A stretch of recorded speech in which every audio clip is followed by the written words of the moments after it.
बिस्मिल्लाहिर्रहमानिर्रहीम। तमाम देखने और सुनने वालों को असदुल्ला का सलाम। उम्मीद करता हूँ कि खैरियत से होंगे। इस वक्त जो फैसलाबाद में मैचेस होने जा रहे हैं, ये मैचेस इससे पहले जो है वो दीगर शहरों में भी हो चुके हैं। वहां पर सिक्योरिटी की सूरत हाल जो थी उसका थोड़ा सा जायजा लेने की कोशिश करेंगे। और इस वक्त जो फैसलाबाद की आवाम को इस वक्त जो मुश्किलात पेश आ रही हैं, चूंकि पूरा फैसलाबाद ही बंद कर दिया गया है इन मैचेस के लिए, और इस पर भी सवालात उठते हैं। सीटीओ फैसलाबाद पे भी सवालात उठते हैं और सीपीओ फैसलाबाद पे भी सवालात उठते हैं। और ये उठाने के लिए मेरे साथ सीनियर जर्नलिस्ट साकिब अकील साहब मौजूद हैं। उनसे कुछ बातें करेंगे इस हवाले से। सबसे पहले तो जरा थोड़ा दुआ सलाम होनी चाहिए। अस्सलाम वालेकुम। वालेकुम सलाम। कैसे हैं आप साकिब? और मुझे ये बताइएगा कि कैसा रहा आज का आपका सफर ऑफिस तक का घर से? जी ठीक ठाक, अल्लाह का शुक्र। पहले तो मुझे ये समझ नहीं आ रही कि 17 साल बाद क्रिकेट हो रही है कि मैं खुश हूँ या गमगीन हो जाऊँ, क्योंकि ये जो स्टेडियम में चल रही है सिक्योरिटी वगैरह, ये जेल बनी हुई है। ये सिक्योरिटी का नाम ना दें इसे, क्योंकि जिस तरह कैदी को लेके नहीं जाते एक तरफ से दूसरी तरफ, उस तरह लगी हुई है। यानी कि अवाम की तो कोई सूरत हाल ही नहीं है। और मैं यहाँ पर एक और चीज ऐड कर दूं कि ये जितने इर्द गिर्द के सारे इलाके सील किए हुए हैं, ऐसे लग रहा है जैसे कर्फ्यू लगाया हुआ है।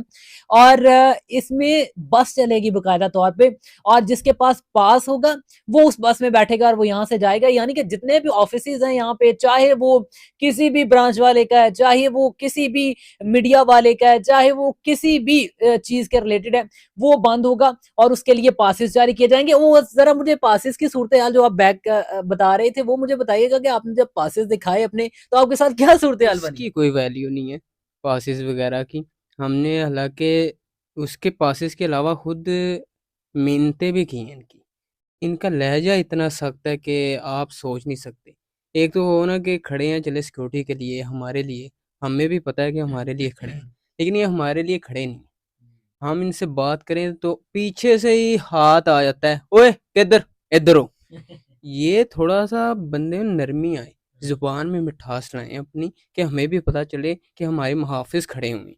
ये ना हो कि हम उनसे डर, मैं अल्लाह की कसम खुद, आम शहरी तो फिर दूर की बात है, मैं खुद डर-डर के जा रहा था उनके पास कि यही पूछने कि कौन-सा रास्ता खुला हुआ है। तो इतना तो मैं कहता हूँ मरियम नवाज़ साहिबा जब आई थी, इतना यानी कि सिक्योरिटी नहीं थी जब इस टाइम हुई हुई है। और और सही बात ये है कि मरियम नवाज जब आई थी तो चंद एक टाइम के लिए, एक मखसूस एक टाइम था टाइम था। साकिब, जब जो है वो ये बंद किया गया था फैसलाबाद के कुछ इलाकों को। उसके बाद जो है वो फिर वही सड़कें दोबारा से फौरन बहाल कर दी गई थी और इतना कोई सख्त सिक्योरिटी हमें देखने आप को नहीं ये मिली। देखें कि स्टेडियम ये है, यहाँ से रास्ता बंद, बिलाल रोड पूरा बंद, सब कुछ बंद, जंग रोड बंद, सब कुछ बंद है, इस तरफ से बंद है, उस तरफ से, यानी कि 10 किलोमीटर पीछे से सिक्योरिटी की हुई है। और उसमें भी लोगों को इतना शक में कहे कि हर बंदा ए मैनू वो लग रहा वा कि सही बंदा नहीं है। और मेरी तो समझ से बाहर, यानी कि आम बंदा अगर 200 रुपये का पेट्रोल डलवा के आएगा ना यहाँ पे, तो आज मेरा यकीन करें कि अगर मैंने लीटर पेट्रोल डलवाया ना, तो आज मेरा 3 लीटर पेट्रोल लगा है। इसी ख्वारी में कि यहाँ से ये रास्ता खुला आएगा, चलें यही नहीं खुला आएगा, वो खुला आएगा। तो आगे से पुलिस वाले भी नहीं सही गाइड करते। आगे से ये कहते हैं कि आप उधर चले जाएँ, शायद वहाँ रास्ता खुला हो।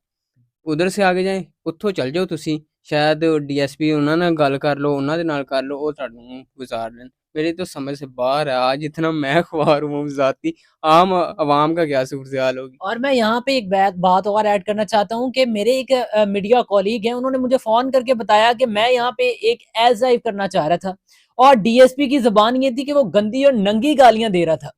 यानी कि अगर आपने किसी को रोकना है, बिलफ़र्ज़ आपने यहाँ पे सिक्योरिटी लगा दी, हमें इस चीज़ से कोई इश्यू नहीं है कि आपने सिक्योरिटी लगाई है, अच्छी बात है, क्योंकि वो हमला भी हो सकता है और दीगर भी इस तरह की चीज़ें हैं, सिक्योरिटी खतरात होते हैं, खदशात होते हैं।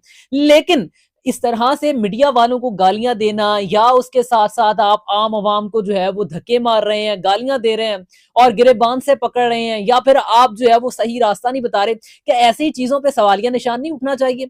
और मुझे लगता है कि हमें जो है वो मोहसिन नकवी साहब तक ये बात पहुंचानी चाहिए और सुननी चाहिए बकायदा उनको ये बात, कि जब आप इस तरह की सिक्योरिटी लगा रहे हैं, अब चूंकि अभी मैचेस शुरू नहीं हुए। मैचेस शुरू भी नहीं हुए अभी तक, यानी कि अभी तो प्रैक्टिस करने ही आ रही हैं टीमें। अभी तो अभी 4 नवंबर को है मैच मेरा ख्याल।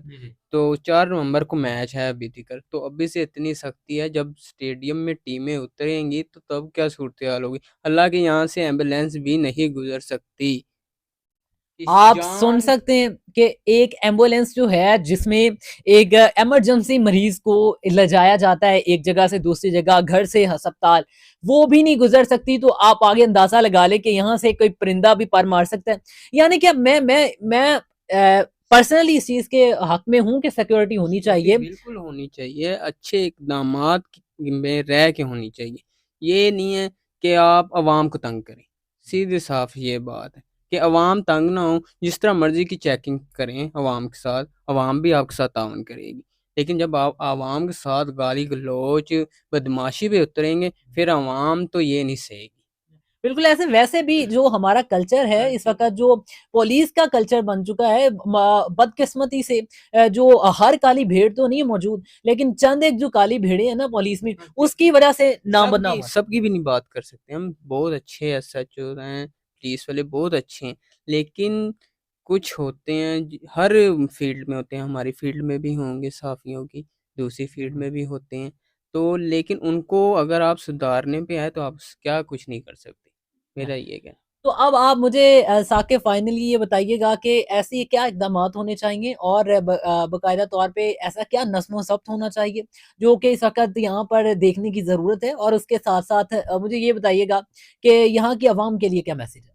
देखें, सबसे पहली बात ये है कि चेकिंग करें, लेकिन तमीज़ में रह के, यानी कि इज़्ज़त व एहतराम से, और आवाम के लिए रास्ता खोलें, कम से कम। इतना तो करें, चलें ठीक है, स्टेडियम वाला रास्ता आपने बंद कर दिया, स्टेडियम को ही सिक्योरिटी में ले लें। लेकिन जो उनकी यहाँ की सड़कें हैं, उनको तो थोड़ा बहाल करें ना ट्रैफ़िक। अभी जो जिसको पता नहीं है रास्ते का, वो यहाँ से गुज़र रहा है। अभी उसकी जेब में सिर्फ़ ₹150 का पेट्रोल का होगा, ठीक है? घर से वो निकला है। अभी उसको पता नहीं है कि रास्ता यहाँ से बंद है। वो यहाँ से जाएगा, वहाँ से जाएगा, चारों तरफ से बंद होगा। उसका पेट्रोल भी ज़ाया, ज़लील अलहदा, खवार अलहदा। तो कम से कम आवाम के लिए आसानी पैदा करें, सीधे साफ ये बात है बस। और आगाही मुहिम्स चलानी चाहिए बाकायदा तौर पे पुलिस के अफ़सरान की जानिब से, ट्रैफ़िक पुलिस के अफ़सरान की जानिब से, और जो मीडिया वाले वहाँ पे कवरेज कर रहे हैं, आके बता रहे हैं आके कि ये रूट्स नहीं है, आपने इन रूट से जाना है, या जो वहाँ पे इन्फॉर्मेटिव व्लॉग्स कर रहे हैं, उन लोगों के साथ जब आप इस तरह से बदतमीज़ी करेंगे तो फिर आपकी आगाही मुहिम कैसे चलेगी? तो यही आज का पैगाम है कि अगर आप लोगों ने इस मामलात को चलाना है, हम ये सबसे पहले तो मैं मोहसिन नकवी साहब से ही कहूँगा कि उम्मीद है कि आपको ये बातें बुरी नहीं लगी होंगी, क्योंकि आप भी सिक्योरिटी खतरात और खदशात की वजह से ये लगा रहे हैं। लेकिन कम से कम इनको इतनी तमीज़ सिखा दें इन लोगों को, इन्हीं पुलिस एहलकारों को और इन्हीं पुलिस अफ़सरान को, कि आपने किस तरह से बात करनी है और आपने किस तरह से जो है वो गाइड करना है। जब आप सही गाइड नहीं करेंगे, जब आप सही बात नहीं बताएँगे, जब आप मीडिया को कवरेज नहीं करने देंगे, तो फिर ये ऐसे मामला तो बढ़ने हैं, और जब ऐसे मामला बढ़ेंगे तो फिर आपको पता है कि वो फिर जो निकल आती है ना बीच में से स्टोरीज, वो किसी वजह से ही निकलती है, वो ऐसे ही नहीं निकल आती, फिर सहाफियों ने तो फिर अंदर की खबर निकाल ली है, तो फिर जब अंदर की खबरें निकलेंगी पता चलेगा कि वो ये जो इकबाल स्टेडियम में ये मसला हो गया। वैसे वो तो एक होती है कि मीडिया वाले करते हैं, लेकिन कम से कम एक इखलाक के दायरे में रह के जो है वो ये मामला को चलाना चाहिए। उम्मीद है कि आपको हमारा आज का व्लॉग अच्छा लगा होगा। इसी के साथ दीजिए इजाजत। शुक्रिया। अल्लाह हाफिज।